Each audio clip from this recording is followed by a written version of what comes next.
สบายดีพี่เมื่อทุกคนในมื้อนี้น้องเปียก็อยู่ที่บ้านจ้าคือมื้อนี้ก่อนหลังจากเลิกเวียนแล้วน้องเปียก็มาบ้านเนาะเพื่อจะมาใจแขมซวยอีพ่อพันดีใจคือว่ามีลูกๆหลายคนมานี่น้องชายแล้วก็น้องสาวก็มาด้วยเพื่อ ไม่ดี ไม่ใช่แคนเซิลเด้อ โอ้ยเพิ่นสวนใจแขมซวย น้องชายด้วยน้องชายด้วย อันนี้คนโตนะเชื่อแล้วนี่น้องชายคนเล็กเนาะอันนี้น้องชายคนโต สบายดี นี่ เห็นอย่างไรเมื่อยบอกป้าผู้เบ้านี่ลบบ่เรานี่ใจแข็งมายุ่งมาย่านเดี๋ยวนี้นี่ โอ้วัยรุ่นเขาเฮ็ดไว้ โอ้ เฮ็ดทราบบ่ได้ คนพ่อก็กำลังใจแข็งอยู่นะ จะได้โอเล่นจะได้ นี่ กวาง อันดะ อีพ่อก็ใจแข็งอยู่ 我这业务了，对的， อาดามิจีอาเมียวมูเลยโยเกิร์ 收木的了， เมื่อคืนนี้อีพอว่าใจแขมฮอด12 โมงเนาะแต่ว่ามื้อนี้ก็ตัดแขมได้น้อยเด้แล้วก็ลูกก็หลายคนมาเด้แล้วก็ยังน้อยหนึงเดี๋ยวสิให้เบิ่งย้ำซ้ำนี่เนาะ นี่เจ้านายก็กินแล้วเนาะอยู่แบบมายุ่งมายากเลยดิ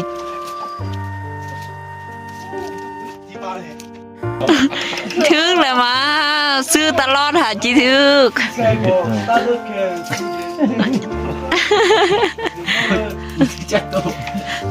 เขาพอดีซื้อเลขแล้วพากันมาจมบอลใจแข็มเนาะ ก้อนจีเอาผัวก็ต้องพายเลยก็ก้อนเบิ้งให้หนึ่งเบิ้งหน้า โอ้ สบายดี ขายไหม เคยวะ ซื้อโล10,000 เอ๊ะสงสัยโบแมนเนาะมิดกิน เอามาแม่ 我不低了， กับครอบครัว เซยได้แม่บ่าว อันนั้นเขากินลึกขึ้นนะอันนั้น บ่าวเซยได้แม่ อันนี้จะโก้งแค่ ว้าน้องใส่หนีตัวเองรอเทรอวาเลยว่ะมัดอ่ะนะมัดแขมนี่เนาะมันยุ่งยากเอาเท่เหรอวะเช็ดดีๆโอ้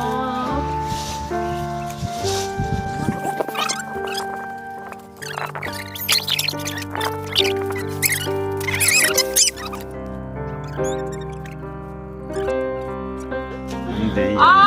ไอเฮานี่ซ้ำตัวเทโอไลบ่ไลนี่ซ้ำนี่อยู่นี่ พอแล้วเหรอ 有木头， เดี๋ยวบ่บ่เถื่อ 哎，不可以那个。ยังแต่ลูกเด้ยังแต่อุ้มลูกมา เอ๊ะหนูพาว่าอยู่เฉยสาครอ 是那个我。不得你得我得妈的，อุ้มลูกมาให้เงิน พอดีๆเด้อมาสิ โลก่อนได้24.2โลละ1,200แล้วเนาะมื้อนี้นะวันที่10 เดือน2จุลชีวิตบ้านนอกก็เป็นแนวนี้แล้วเนาะคือตอนสวยน้องเปียก็ต้องไปทำงานเนาะแล้วก็ตอนแรงก็มาบ้านเพื่อจะมาใจแขมซวยพ่อแม่เบิงแต่ว่าเบิงท่าทางแล้วมื้อนี้ก็ใจแขมก็คือจิแล้วไวอยู่เนาะเพราะว่าแขมก็บ่ได้หลายนะเมื่อคืนนี้อีพอกับอีเมได้อีพออีเมแล้วก็น้องสาวได้40 ไปโลเนาะใจแขมฮอด12 โมงกลางคืนแล้วก็จังได้นอนตื่นเช้ามาก็ลุกแต่เช้าประมาณ3 โมงก็ลุกแล้วเนาะลุก1 ข้าว1 น้ำพอหุงน้อยนึงแล้วก็พากันออกไปตัดแขมอีกแล้วสินะแต่ละมือพ่อแม่ก็เมื่อยอิ๊เจ้าคิดฮอดคอยวะเอ๊ะไปอย่างคือว่าเอาน้ำไหลแท้ ไปตักน้ เอาตุ้งน้ำไหลแท้มาเอ้ยไปน้ำย่านตีไปผู้เดียวนี่ ำบ่ยากบ่ยาก บ่ยากเบอร์แม่พี่คือน้องสาวเดี๋ยวนี้อมตุกอันน่ะน้ำดื่มตุกละสาวลิก2 ตุกแล้วก็เป๊ะ เปอีกเต็มเลยเนาะเดี๋ยวน้องเปียก็จีไปสวยน้องสาวอีกก่อนพอดี อีเมเอาถุงใหญ่ๆออกมาเนาะก็จีเอาอันนี้ไปเปย์ซื้อเอาใส่คลิป ใส่ก็ดีแล้วว่า ซื้อกันดี ดีใจดีใส่กระยาน บอไฟใส่วะไฟใส่ยูฮันมีอันหนึ่งติเดี๋ยวเขาจะได้ไปเอาน้ำนะเพราะว่าเดี๋ยวนี้ก็เป็นส่วนนะฤดูแรงเนาะเป็นส่วนฤดูแรงเราก็บ่เอาน้ำตอนค่ำก็ตอนเช้าก็คนเยอ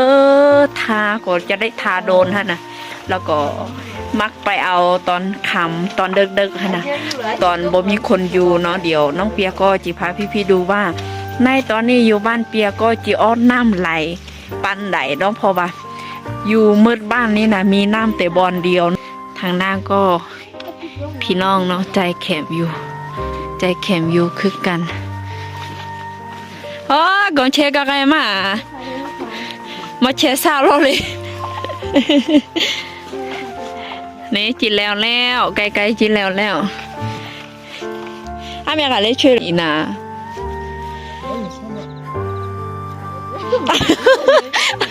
อาจจะไม่ใช่ที่ลางานเลย对对吗？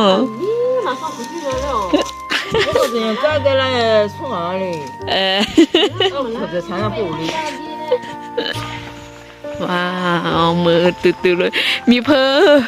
น้องจิคิดแล้วไหนว่าจิมาเอาน้ำคนเดียวบ่ย่านว่าอันนี้ยุถึงก็เป็นปลาใหญ่ๆเนาะแล้วก็บอลจิมาเอาน้ำนี่ก็อีหยังวะตอนนี้เบาแล้วก็ขนลุก คือไปเลิกๆหน่อยหนึ่งขนาดบอลเฮาจะเอาน้ำขนาดแล้วก็มาคนเดียวตอนเลิกเดี๋ยวนี้ก็จักโมงแล้วดูก่อนเดี๋ยวนี้ก็9 โมงไปแล้วเนาะผู้อื่นมาตัดน้ำแล้วนี่อันนี้เขาเจ้าจะมาตักน้ำไว้เนาะเพื่อว่าจะมาปีมืออื่นเศร้านะเพราะว่ามืออื่นเศร้าก็คนไหลแหงเนาะเขามาเอาน้ำไหลแท้อยู่พี่ก็ตัดไว้คือกันนะเพราะว่าต้นคำเราบ่มีคนเนาะถ้าว่าเครื่องนึงบ่เอาต้นคำแล้วก็เอาแต่ตอนเศร้าก็บ่ทันเนาะบ่ทันไปเวียสวยเนาะเพราะว่าเมื่อบ้านนี่มาเอาแต่อยู่บอนนี่ฮะนะน้ำออนไหลหน่อยนึงนี่จักหน่อยก็จิมืดติต้องทำออนไหลหน่อยนึงนี่ออซัมนี่เนาะอันนี้คือน้ำที่เขาจะได้เอาเนาะบันเทือเนาะตอนสวยนี่ออกมาแบบ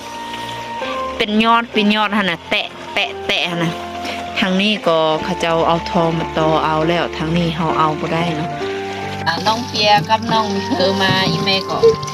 สบายน้อยนึงเนาะสบายกว่าตอนเราอยู่คนเดียวเพราะว่าตอนเราอยู่คนเดียวอีเมก็ลุกแต่เช้านึ่งข้าวแล้วก็มาเอาน้ำคงมาน้อยนึงก็ไปให้ไปสวนต้นคำมาก็มาเอาน้ำสินะเพราะว่าอยู่เฮือนก็มีเลี้ยงเป็ดเลี้ยงไก่เลี้ยงหมูเลยเราก็ต้องเอาน้ำไหลน้อยนึงแต่ว่าการเอาน้ำก็ยุ่งยากหลายเพราะว่า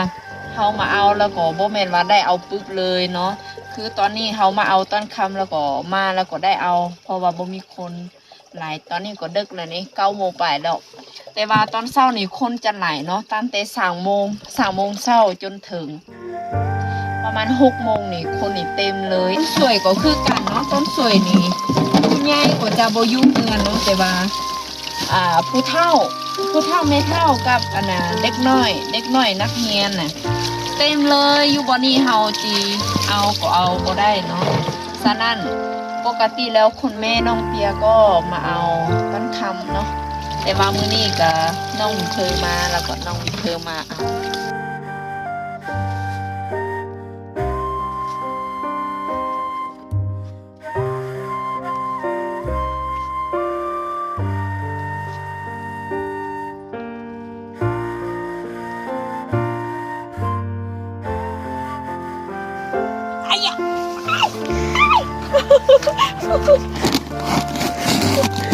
โอ้ทำไง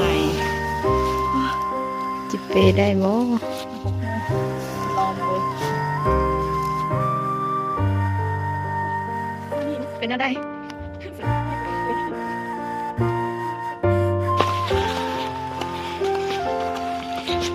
รู้จักผมหมานักบ่นักโอ้ย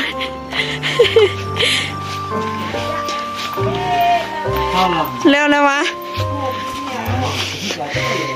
อีอย่างน้อยหนึ่งเขาส่งเงินน้องโบได้จ่ายแล้ว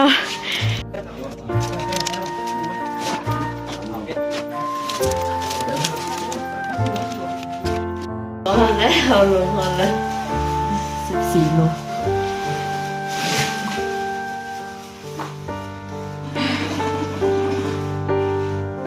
从这种边缘就够了吗？回来了。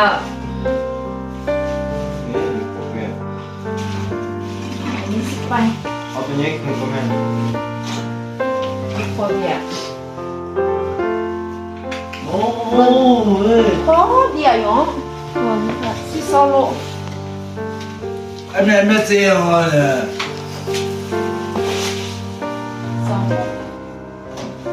30块，反正很温。我洗烧肉好轻啊，好轻啊，好轻。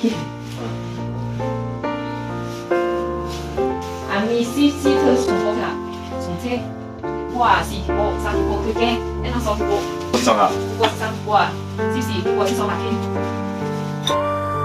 ตอนนี้เฮาก็ใจแข็มแล้วทีเฮียบห้อยแล้วก็ขายแล้วทีเฮียบห้อย เฮาได้เท่าไหร่วันนี้เฮาได้หลายได้700,000ไปเด้อได้700,000ไปดีใจบ่ดีใจจะได้ดีใจเห็นหยังดีใจมีเงินจะได้ไปเฮียนแล้วก็จะได้ไปซื้อแฟตเป็นยันแดงเพิ่นว่าดีใจมีเงินจะได้ไปเฮียน เพราะว่ามือคือเพิ่นจีไปแล้วเนาะมืออื่นอีกมือหนึ่งแล้วก็มือคือน้องสาวก็จีไปแล้วมื้อนี้น้องเปียก็จีนอนกับคนเพอจ้า จีนอนกับน้องสาวจ้าแล้วก็มืออื่นก็น้องสาวก็จะได้ไปตัดเข็มคือเก่าเหมือนบ่ น้องสาวก็จะได้ไปตัดแขมกับคนแม่คือเก่าเนาะส่วนน้องเปียก็จะได้ไปทำงานคือเก่าคลิปนี้น้องเปียแล้วก็น้องเพอขอลาพี่ๆไปก่อนเด้อพบกันในคลิปต่อไปบ๊ายบาย